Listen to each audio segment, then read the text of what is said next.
What is something that you have purchased in the past but have never used once since then? A gate to put at the top of stairs to keep kids from falling down them. It's either still in a box, tucked away in my house, or I gave it away years ago. My youngest is nearing 10. I'm the only one who has fallen down the stairs. On a trip to Chicago at about age 14 to visit the museums, my parents bought for me a telescope mirror grinding kit from the Adler Planetarium, which I desperately wanted. It had all the components needed to construct a 6 mirror for a beautiful reflectoscope. I kept that kit until I was about 50 years old, moving from apartment to apartment and city to city, until I finally decided I probably just wasn't gonna make that telescope. Well, it's not good to rush into these things. A phone arm holder I was planning on starting to run but never happened. Edit 1. For some reason this was very relatable. Thank you for all the advice. If you must know, I've been walking 10.000 steps for a month. I wanted to reward myself with something fitness related instead of binging yet again on garbage food. I hoped it would motivate me to run somehow, but anyway. Also, I overthink what I wanna buy a lot, so it was like a screw it moment. I'll just get this fancy fitness thing I probably won't ever use. Edit 2. 10,000 steps a day for a month, lol. Even if you don't run, I recommend a waist strap instead. It is a lot more manageable to me than an arm holder. Plus you can use it even outside of runs as a more concealed fanny pack of sorts. Best wishes on your fitness journey. I bought a book on methods to tackle procrastination 7 years ago. It remains a need, though I'm sure the methods within are glorious. On page 1 it just says, "Congratulations. You have taken the first step towards conquering procrastination. Now just keep taking one step at a time." Or some other cheesy stuff like that. Not me, but my dad bought a bicycle he never used. A year-old guy in the shop he bought it from called him and asked if he wanted it serviced, to which he agreed. Still hadn't used it. I went to his place one day and saw the bike and asked if I can borrow it. He then tells me this story and said I can have it. Thanks, Dad. He was probably relieved that you will use it. Now he proceeds to never use it. I bought a Wacom pad like a year ago cause I wanted to start drawing. Never got around to start learning. Do 5 minutes of nonsense drawing today with no expectations. Getting over the sucking at first is the hardest part with pretty much everything. Oh heck yes. Draw like nobody's watching. Looks at the shelves of unplayed board games. One day, the perfect group of people will be assembled in your house and ready to play that game. Until that day it sits on the shelf awaiting its time. Board games. I love them, but so rarely got people to play, and using tabletop sim is just not the same. Come from a family of non-game players. As a child I always asked Santa for games. My mom would try to talk me out of it knowing I had no one to play with. Sad noises. Not something I purchase, but was gifted a didgeridoo. I remember having to lug that thing, which was bigger than me, home on public transport after my birthday due. Still have it in my old bedroom at my mum's house. I'm a mechanic. The list is too long, but I'll tell you that if Chevy ever makes a 95-99 Monte Carlo again, I'm ready. One of my tech buddies had a rule that after he had to borrow something 3 times he would buy one. He wasn't very good at sticking to that rule though. He was the first guy I knew who had a lab scope in like 1997. I have books that I haven't started reading. Is there anyone that's ever bought a book that doesn't have read books? I have a handful of books that I've started reading and haven't enjoyed, so given up, but I don't think I've ever bought a book and not at least tried. Edit damn. Hadn't noticed the typo, now it's annoying the bejesus out of me. For me, it's more like I'll read this book after I finish this other book. Then I find another book that catches my attention and forget about the one I was going to read. That stupid animated fish pet toy. My cat hates it and never touched it once. Laughing my butt off, I feel you. But unfortunately you can't just ask your cat what kind of toys they want. I have so many cute toys my cat didn't even look at twice. Containers to get myself organized months ago, and now I'm on Reddit, not being organized. When I got my job back in April after a 3-year attempt at freelancing, my first paycheck was the most exciting. I bought a banjo. I'm a city boy in the UK. I have no idea how to play instruments. To this day it stays in the corner of my room getting an occasional twang when I get a little spicy. I left a banjo in my car and forgot to lock the doors. When I came back, somebody left me another banjo in the car. I'd like to introduce you to my Steam library. Steam is a game of collecting games and only playing like 20 of them. Edit, I indeed have more than 20 games. The stat for me would be more like 150 realistically. Good to know I'm not the only one who owns loads of games and only plays a few of them. Also, Steam winter and summer sales are a game of buying as many games as possible and only playing them for 10 minutes then forgetting about it for months. We are making up for all the piracy we did in the 90s. I actually do this a lot. If I find a game I really enjoyed and it's cheap, I'll buy it. I may play it. I may not. But I've already put tens or even hundreds of hours into it. So it's only fair I buy it at some point.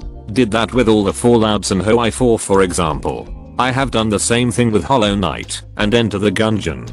I bought Hollow Knight for the Switch, even though I had already bought it and beaten it on PC because I wanted to support the devs and show support for porting indie games to the Switch. I received Enter the Gungeon for free, but bought it again because I put tons of hours into it.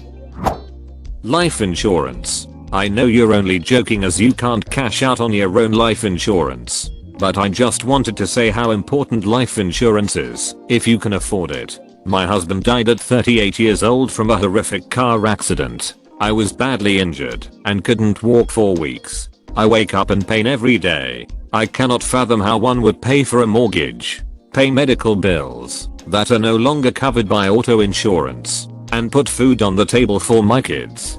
To have a little bit of financial cushion while I get back on my feet has been so helpful. I cannot imagine having to go through everything I went through and have to work to put a roof over our heads. My father also passed around the same age 15 years ago. If it wasn't for life insurance, even for a man who didn't like that kind of thing, my mom wouldn't have been able to raise me and my 2 siblings.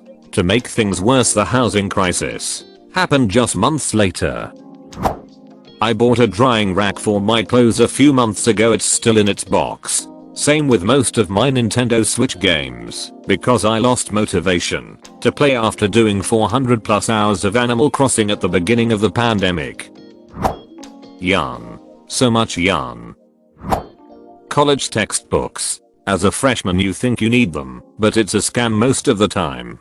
Just get the PDF online, to be honest. I've even had professors that strongly hinted a textbook being available online and for students not to buy it. I had a professor complaining that a mass anonymous email went out to all his students with a PDF of the textbook. He just kept asking if everyone saw it and how terrible it was, but everyone saw it, right? Everyone. Did anyone miss it or not get it? That terrible anonymous email sent to all of his students got. He was a good dude, lol. I had a professor who said he heard a rumor there was a free PDF of the textbook. He said he wouldn't share it, but if someone happened to have it he would CC everyone for the link.